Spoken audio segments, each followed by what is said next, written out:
30호도 30년 넘게 기다렸다라는 말씀의 제목으로 우리 하나님 말씀을 나누도록 하겠습니다. 우리 2021년 어떻게 살 것인가를 고민하면서 4주 시리즈를 해왔습니다. 예배가 열리고 네 번째 시간까지 왔는데요. 2021년 어떤 청년부가 될 것인가, 어떻게 우리는 살아야 될 것인가 라는 주제로 처음엔 무엇이었죠? 예수가 주인된 삶으로 여러분의 삶을 가져오라, 방향성에 대한 이야기를 했습니다. 내 펜트하우스를 가져와라, 이런 말씀의 제목이었죠. 두 번째 시간에는 우리는 우리가 무엇을 원하는지조차 모른다라는 말씀을 전하면서 2021년은 말씀 하나를 붙들고 사는 해가 되어야 될 것이라고 했습니다.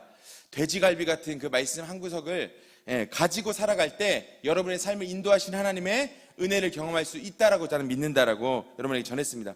지난 시간에는 2021년의 청년부는 또한 자존감에 대해서 마주하는 청년이 되어야 된다라는 말씀을 전하면서 실질적인 내용이었죠. 내 탓과 남 탓도 다 같은 열등감이다라는 말씀의 제목으로 말씀을 전했습니다. 오늘은 이제 마지막으로 2021년 여러분에게 뭐가 제일 필요할까를 생각하면서 마지막으로 제가 처음에 계획한 것은 이 오늘 말씀인데요. 바로 자신의 일을 하는 청년 공동체, 자신의 일을 하는 청년 공동체가 되어야 된다라고 여러분에게 권면드리고 싶었습니다. 즉 기능과 실력을 갖추는 청년이 되기를 고민하고 마주해야 된다라고 오늘 여러분에게 말씀드리고 싶은 것입니다.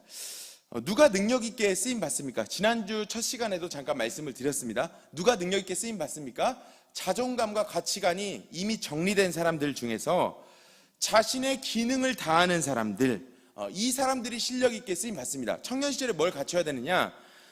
자존감이 건강하고 가치관이 분명한 자기 자신을 먼저 정해야 됩니다. 내가 누구인가?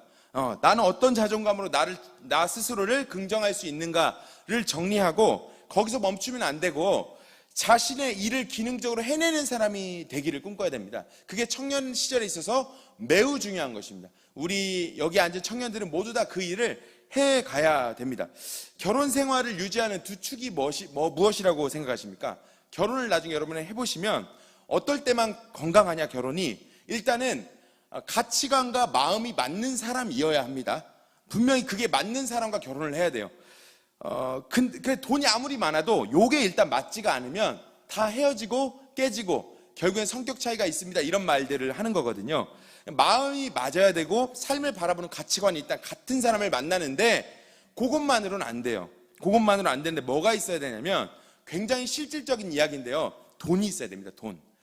제가 굉장히 신실했던 청년 누나를 한 명 알고 있는데 그때 당시 결혼하지 않은 20대 중반의 저로서는 그 누나의 말이 굉장히 충격이 있었어요. 30대 중반을 향해 달려가는 누나였는데 이 누나가 굉장히 믿음도 좋았고 하여간 되게 파이팅이 넘치는 누나예요. 어디서나 리더였고 그런 누나가 결혼을 했는데 아무래도 이 누나가 파이팅이 넘쳐서 그런지 이 결혼한 남자분은 굉장히 유순하고 조용한 분이었어요.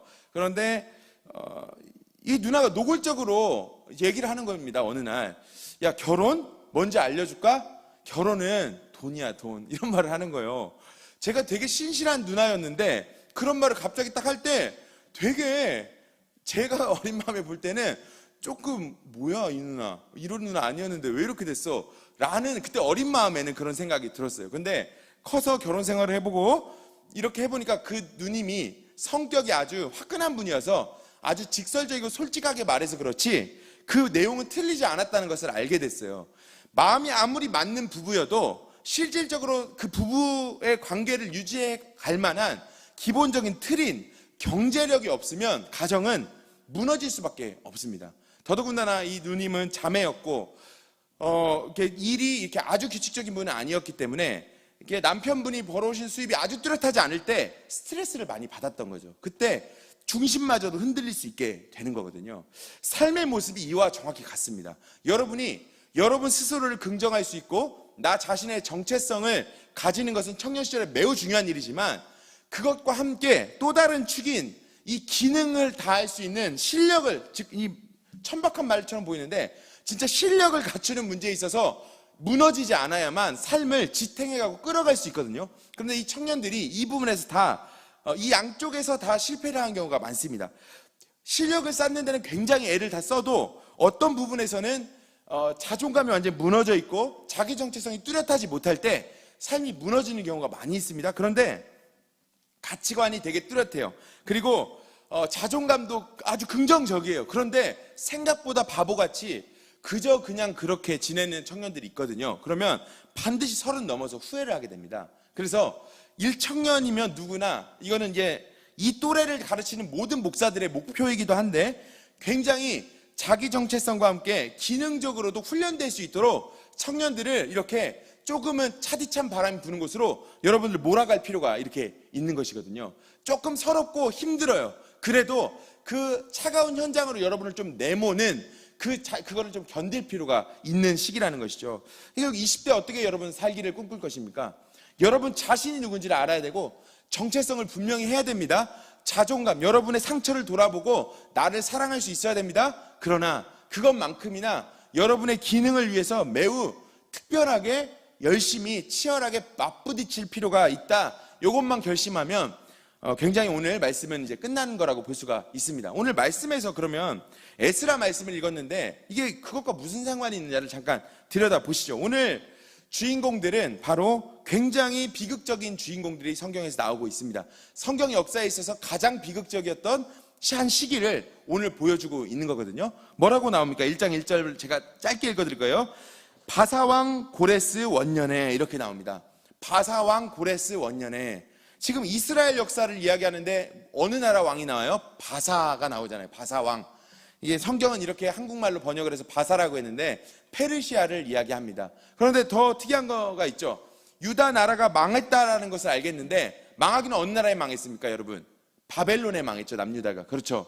바벨론에 망했는데 오늘 보면 바사왕 고레스 원년에라고 시작을 하고 있습니다. 이것은 그 바벨론도 망하고 바사왕 고레스 원년이니까 고레스가 첫 번째 왕이고 페르시아의 첫 왕이 서서 바로 오늘 바벨론을 무너뜨리고 그 속국이었던 이스라엘마저 또다시 포로로 그대로 수용한 상태에서 이 이야기가 시작되는 것입니다. 이 이야기가 그래서 1장 1절 우리가 그냥 볼 때는 전혀 이해가 안 가는데 그 전장으로 넘어가면 역대하 36장이 나옵니다. 이 역대하 36장에서 에스라 1장으로 넘어온 거거든요.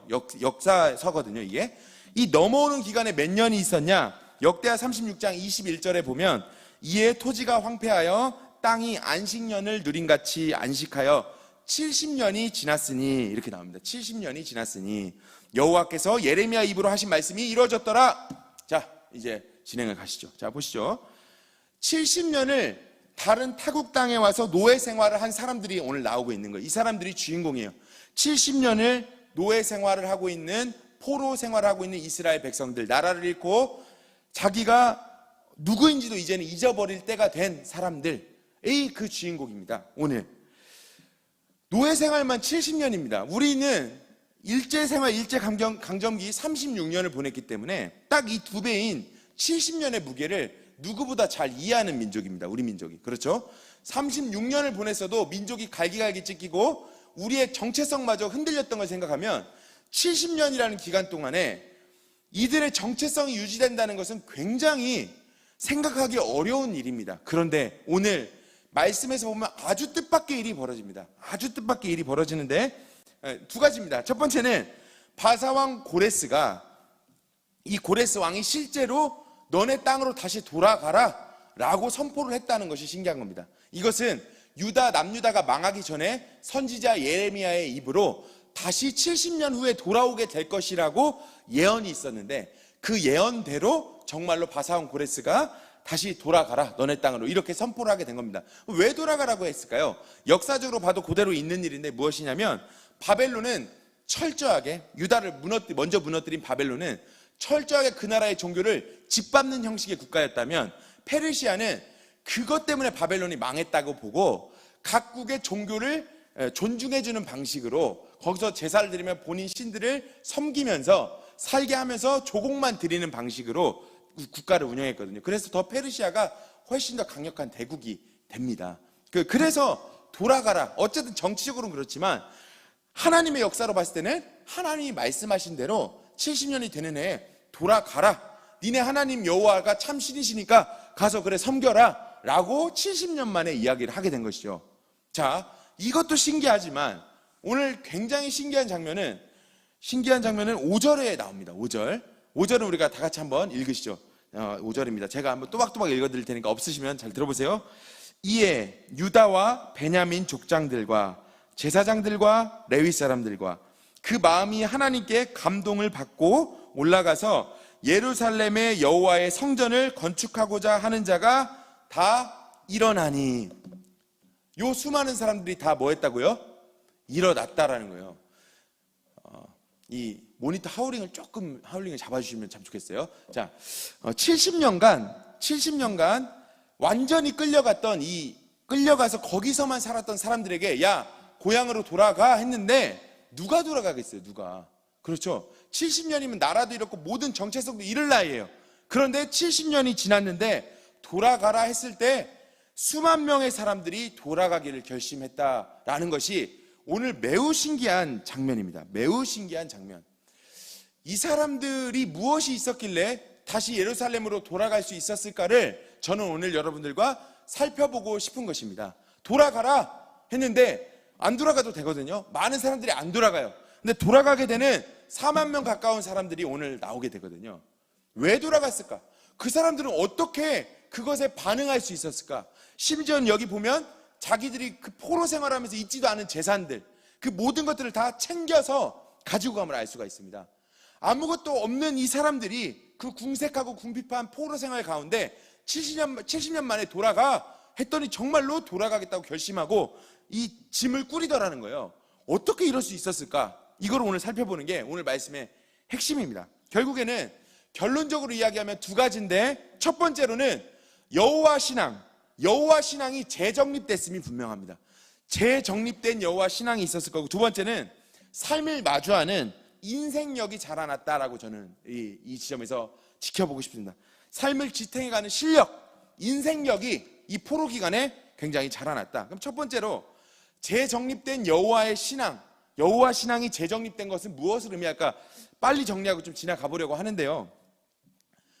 첫 번째로 여기서 여러분들 정리해야 될 건 뭐냐면, 여러분이 믿는 것을 재정립해야 된다라고 저는 여러분에게 먼저 권면하고 싶습니다. 첫 번째 포인트로 우리가 믿는 것을 재정립하라. 이게 무슨 말이냐 하면, 이스라엘 사람들이 포로로 끌려갔잖아요. 요 역사를 좀 여러분 이해하시죠? 하나님이 세우신 나라 이스라엘, 하나님이 선택하신 나라 이스라엘이었는데 이 나라가 어떻게 됐어요? 망하게 됐어요. 망하게 됐을 때 그 이스라엘 사람들의 가슴 속에는 무슨 의문이 강하게 들었을까요? 무슨 의문? 어떻게 하나님께 선택받은 백성인 우리 이스라엘이 망했을까? 어떻게 이런 일이 우리에게 벌어질 수 있지? 우리는 선민 이스라엘인데 어떻게 우리가 망했지? 이 사실에 대해서 이스라엘 사람들은 굉장히 충격을 받았을 게 분명합니다.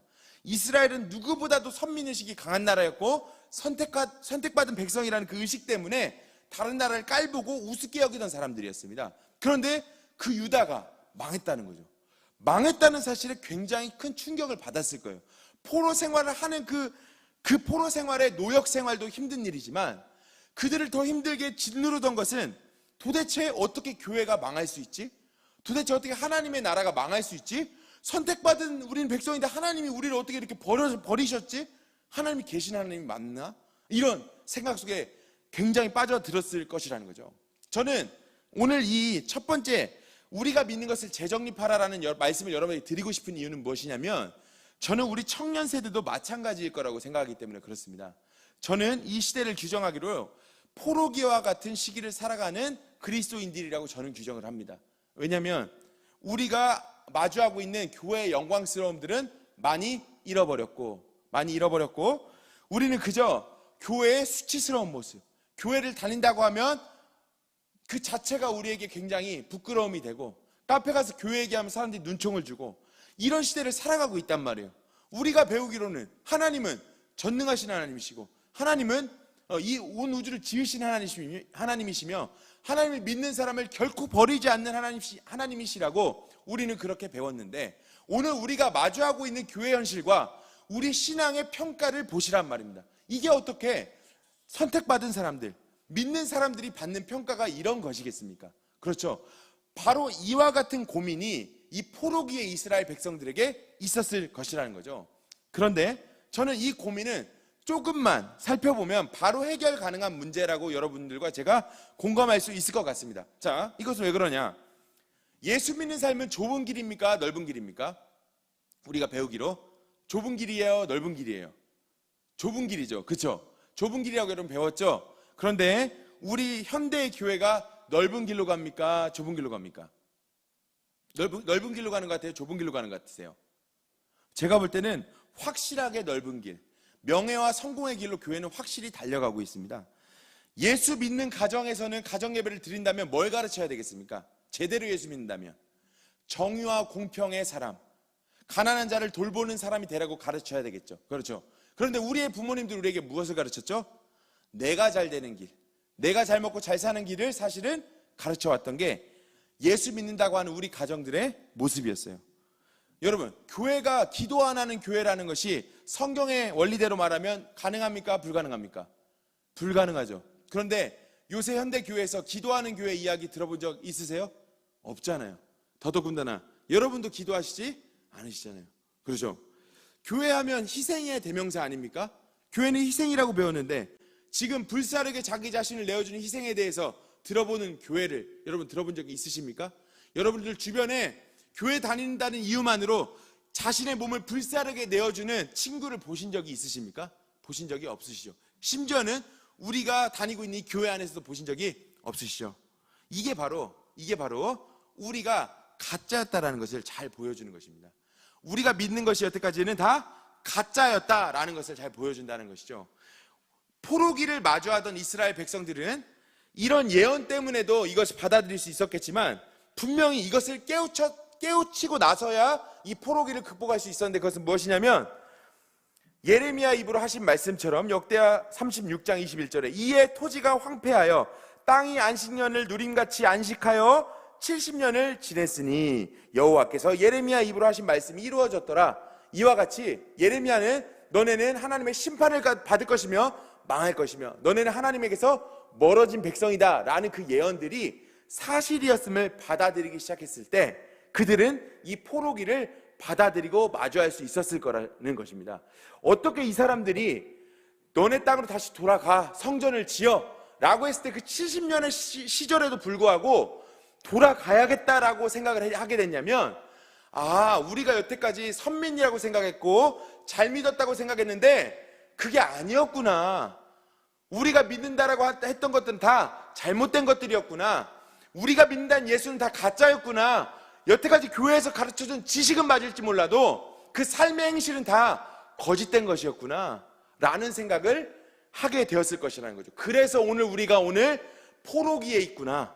그래서 오늘 우리 바벨론의 포로로 왔구나. 그래서 페르시아 왕의 포로로 와 있구나를 느꼈을 것이라는 거예요. 오늘 여러분 포로기를 사시는 여러분은 무엇을 정확히 보셔야 되냐면 우리가 교회가 이렇게 된 것은, 교회가 이렇게까지 비난받는 것은, 우리의 신앙이 이렇게 손가락질 받는 것은 우리가 배우고 가르쳐왔던 그 모든 신앙들이 상당수는 이름뿐인 신앙이었구나, 거짓인 신앙이었구나, 진짜 희생과 사랑과 기도는 없는 신앙이었구나를 폭로당하고, 그래서 오늘 우리가 이 수치의 자리에, 그래서 이 끔찍한 포르기와 같은 자리에 오늘 우리가 서 있음을 분명히 마주해야 된다는 것입니다. 그럼 무엇을 해야 됩니까? 바로 재정립해야 된다는 것이죠. 신앙을. 우리가 믿고자 하는 여호와 신앙, 고난이 오면 무엇이 옵니까? 고난이 오면 신앙의 순수함이 옵니다. 고난이 오면 사람은 줄어듭니다. 그러나 신앙의 순수함은 회복됩니다. 바로 이 포로기에 오늘도 하나님 앞에서 신실한 신앙을, 순결한 신앙을 회복하겠다고 결심하는 하나님의 사람들이 이 자리에 분명히 있습니다. 그 사람들의 그 중심을 하나님이 순결하게 하시려고, 그 중심이 교회의 중심이 되게 하시려고 이 교회의 외형을 무너뜨리시고, 교회의 세력을 무너뜨리시고, 교회가 그간 가졌던 기득권들을 무너뜨려 오셨던 것이죠. 나는 하나님 신앙, 정말로 하나님을 아는 신앙 앞에 온전히 서야겠구나 라고 여러분의 이 포로기를, 이 시기를 견뎌나가야 된다는 것입니다. 우리 신앙은 잘못됐다, 그래서 하나님이 심판하신다, 그래서 이 심판도 하나님의 사랑의 방식이다 라는 것을 인정해야 된다는 것입니다. 기존의 신앙이 오류였다라는 것을 인정할 수 있을 때 이들은 오히려 여호와 하나님을 다시 부를 수 있었던 것입니다. 그렇기 때문에 70년 만에 돌아가라고 했을 때 그들의 가슴에, 예루살렘으로 돌아가고자 하는 그 이스라엘 사람들의 가슴에 뭐가 있었을까요? 순결한 여호와 하나님, 순결한, 우리를 사랑하시는 순결한 여호와 하나님에 대한 지극한 관계에 대한 기대감을 가지고 예루살렘으로 돌아갔을 것이라는 것입니다. 그게 있었기 때문에 돌아갔다는 것입니다. 그게 있을 때 우리의 포로기도 끝난다는 것입니다. 그게 있을 때 교회는 다시 포로기를 마치고 예루살렘으로 돌아가는 장면이 올 것이라는 것입니다. 예수 믿는 것은 좁은 길입니다, 여러분. 예수 믿는 것은 희생의 길입니다. 그러나 그 좁은 길과 희생의 끝에 하나님이 계시다는 것을 보고 가는 길입니다. 영원한 나라가 있다는 것을 보고 가는 길입니다. 이 신앙 외에 그 모든 것들을 버리겠다는 결단, 이 신앙 외에 그 모든 것들은 잘못되었다라는 그 결단, 오류였다는 결단, 하나님이 우리를 버리셔서 우리가 포로가 된 것이 아니라 우리가 하나님을 버렸기 때문에 우리는 이 자리에 있다는 것을 인정하는 것, 그것이 포로기를 극복하는 첫 번째라는 것입니다. 두 번째입니다. 두 번째는 인생력을 기르라는 것입니다. 그냥 제 혼자 지어낸 말입니다. 저 혼자. 인생력을 기르라. 여러분, 70년을 포로로 사는 이스라엘 백성들에게 신앙을 회복하는 것만큼이나 중요했던 문제는 무엇이었을 것 같습니까? 그것은 포로기를 살아가는 그 자체였을 것입니다. 그렇죠? 포로기를 여러분 살아가야 되는데, 자, 우리 70년간 앞으로 포로 해줄 건데 그렇게 기간을 정해줘요, 안 정해줘요? 안 정해주고, 자, 우리 이스라엘 포로, 귀한 포로께서 오셨군요. 그러니까 우리가 이제는 풍성한 음식과 함께 항상 늘 호텔과 같은 이 잠자리를 제공해드리겠습니다. 그렇게 했겠습니까? 전혀 그렇게 하지 않았겠죠. 완전히 아무것도 주지 않고 그냥 죽든지 말든지, 우리가 기록에 보면 바벨론 유수, 그러니까 그 큰 강에 가서 홍수가 범람하는 곳에 가서 수많은 이스라엘 사람들이 동원되고 죽었던 기록들이 많이 나오거든요. 그러니까 그들이 70년간 마주해야 됐던 현실은 신앙의 고통인 것도 사실이지만 일단은 몸이 너무 고단했던 거예요. 그러니까 여기서 이 갖은 고역을 견뎌내면서 먹을 것도 주지 않고 잠자리도 불편하고 아무 기반도 다 잃어버린 이 상태에서 그냥 살아남는 그 자체가 이들에게는 매우 중대한 과제였을 것이 분명하다라는 것이에요. 그렇죠? 그러니까 두 가지 생각을 했을 겁니다. 포로에 걸맞지 않게 살면 포로에 걸맞게 살아야만 죽지 않겠구나, 이런 생각을 했을 거고, 또 두 번째는 무조건 이 상태를 언젠가는 벗어났으면 좋겠다라는 생각을 했을 겁니다. 그렇죠? 바로 이 사실이 인생력을 기르는 시금석이죠. 무엇이냐면 내가 열심히 살지 않으면 죽겠구나라는 이 절박함과, 또 두 번째는 어떻게든 이 상태를 벗어나긴 나야겠다, 너무 힘드니까. 요게 요 사람을 자라나게 한다는 것이죠. 결국 오늘 제가 실력에 대한 이야기를 하려고 하지 않습니까? 20살의 승무원이 됐다가 우리 자매 이야기인데요, 10년 후에 퇴사를 한 권유진 자매라는 자매가 있는데요, 이 자매가 얼마 전에 책을 썼습니다. 이번에 나오는 신간인데, 청춘 쉽게 살면 재미없어, 이런 책에 보니까 이 자매가 어떻게 보면 자기는 승무원이 20살 때 되고 이렇게 막 자기가 하고 싶은 걸 다 하고 나면 행복이 올 거라고 믿었던 것 같아요. 근데 이 책에 보니까 재밌는 이야기가 나옵니다.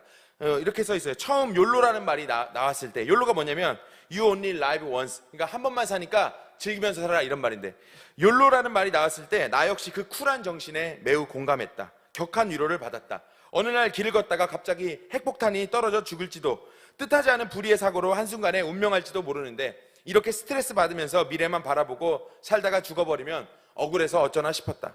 그래서 나도 대세를 따라 욜로를 외치며 그날 내가 하고 싶은 대로 순간순간 끌리는 대로 살았다. 먹고 싶은 건 참지 말고 다 신나게 먹었고, 조금이라도 하기 싫은 것은 까짓것 그냥 안 해버렸다. 늦잠을 자고 싶은데 늦잠을 잤고, 한 달 벌어 한 달 월급을 다 탕진하며 살았다. 뭐 이러다가 내일 길 가다 죽을지도 아무도 모르는데 뭐 하면서 말이다. 즉 소확행을 즐기면서 살았던 자매였던 것이죠. 근데 이 자매가 10년을 그렇게 살고 나서 하는 말은 무엇이냐면, 나는 더 이상 소확행으로 살 수 없고 대확행으로 살겠다라는 이제 선언을 하는 이 장면이거든요. 왜냐하면 이렇게 이야기합니다. 그런데 웃긴 건 내일이 되어도 모레가 되어도 내가 길 가다 죽는 일은 일어나지 않았다는 사실이다. 저 단순한 생각을 하기 시작한 지 몇 달이 지나도 물론 상황은 똑같았다. 핵폭탄이 떨어지는 일도 없었고 길을 가다가 위험에 빠지는 일도 없었다. 나는 소소한 행복보다 거대한 행복을 원한다. 설령 그것이 100% 확실하지 않더라도 말이다. 적어도 소소한 행복은 있는 것에서 겨우겨우 찾아야 하지만 거대한 행복은 내가 만들어 나가야만 하고 내가 스스로 만드는 것인 만큼 확신과 행복 또한 더 높아지기 때문이다. 저는 이 이야기를 하는 이 자매가 어린 자매이고 비교적 여러분들과 나이가 많이 차이가 나지 않는 자매이기 때문에 저는 이 말이 꽤 공감이 갔습니다. 소확행이 좋은 줄 알고 우리가 삽니다. 제가 봐도 여러분이 힘들게 살고 어렵게 살기 때문에 야, 그렇다고 오늘만을 살면 안 돼, 제가 얘기하면 설득력이 없을 것 같아서 그렇게 살아본 이 자매가 소확행으로 사는 것도 어떤 점에서는 속임이구나, 어떤 점에서는 미래가 없는 거구나 하는 이 말에 굉장히 공감이 갔습니다. 저는 여러분들이 소확행보다는 이 자매처럼 대확행에, 좀 더 거대한 행복에, 좀 더 준비하면서 치열하게 사는 그것에서 나오는, 그래서 단지 소확행, 오늘만 사는 그 작은 행복보다는 훨씬 더 묵직하고 강한 행복이 여러분의 삶을 이끌어가기를 여러분들이 꿈꾸게 되기를 저도 그렇게 기대하는 것입니다. 당신은 오늘, 우리 청년들은 오늘 무엇을 마주하고 있습니까? 여러분이 마주하고 있는 거대한 현실이 뭐예요? 여러분들은 여러분이 극복하고자 하는 삶의 현실이 무엇입니까? 그리고 그 마주하는 거대한 현실 때문에 오늘 무엇을 준비하고 있습니까? 제가 오늘 꼰대 소리 하려고 이런 말 하는 게 아니라 정말로 요거를 준비하는 게 좋을 것 같고 준비해야 되는 게 맞겠다는 자매도 있고, 그렇죠? 당신의 토익, 당신의 전공, 당신의 일자리, 당신의 알바 자리, 당신의 그 프리미엄 독서실 그 자리는, 바로 그 자리에서 한 여러분의 그 개고생은 매우 소중하다는 것을 여러분들이 아셔야 됩니다.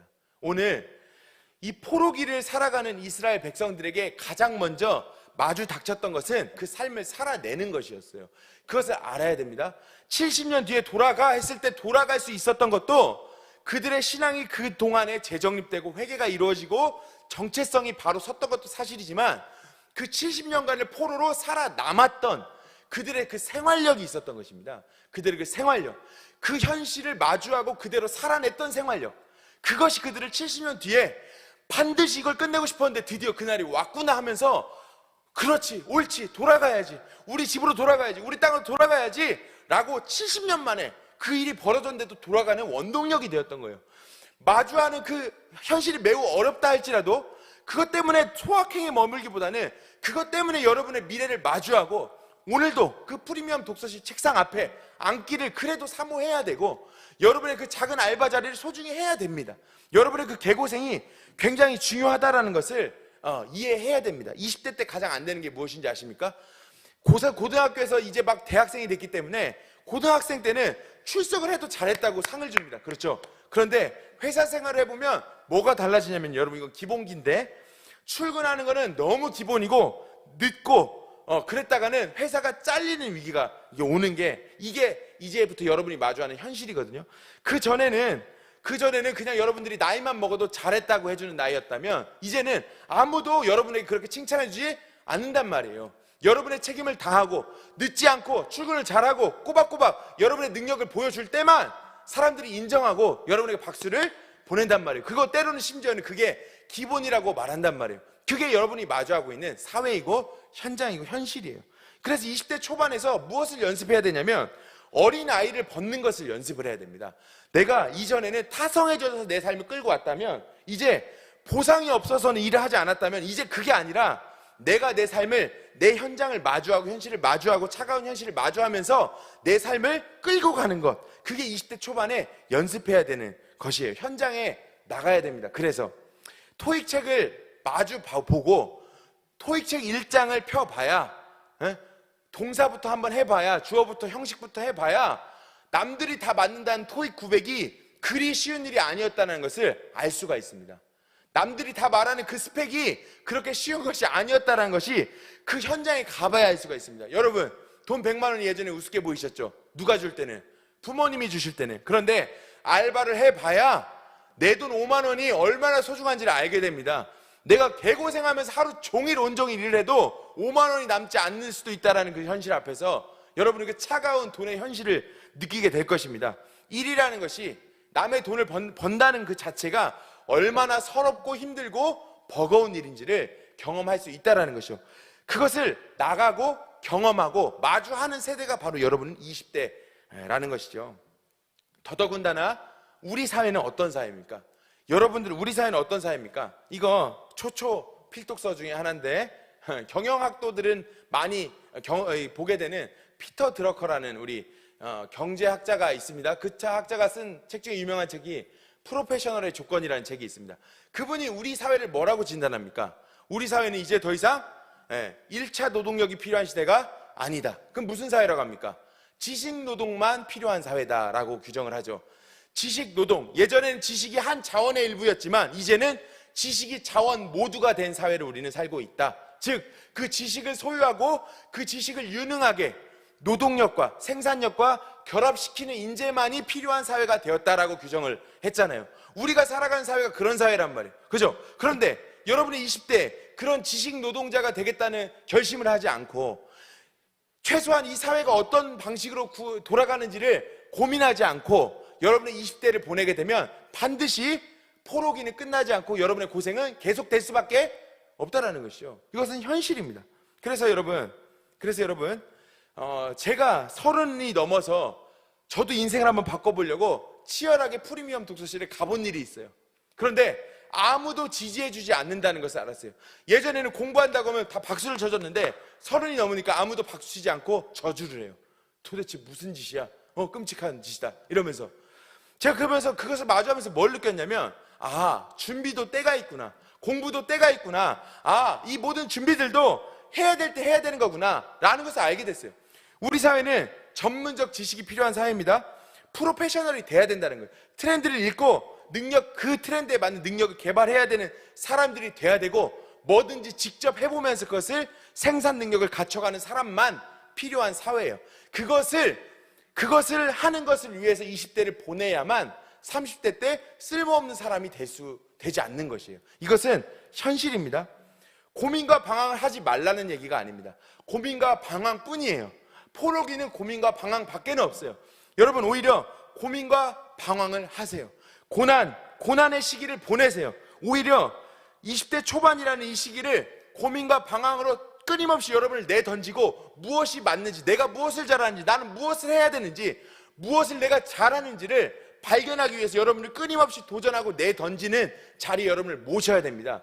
그럴 때, 그 방황이 있을 때 여러분 안에 혁명이 일어나는 것입니다. 혁명이.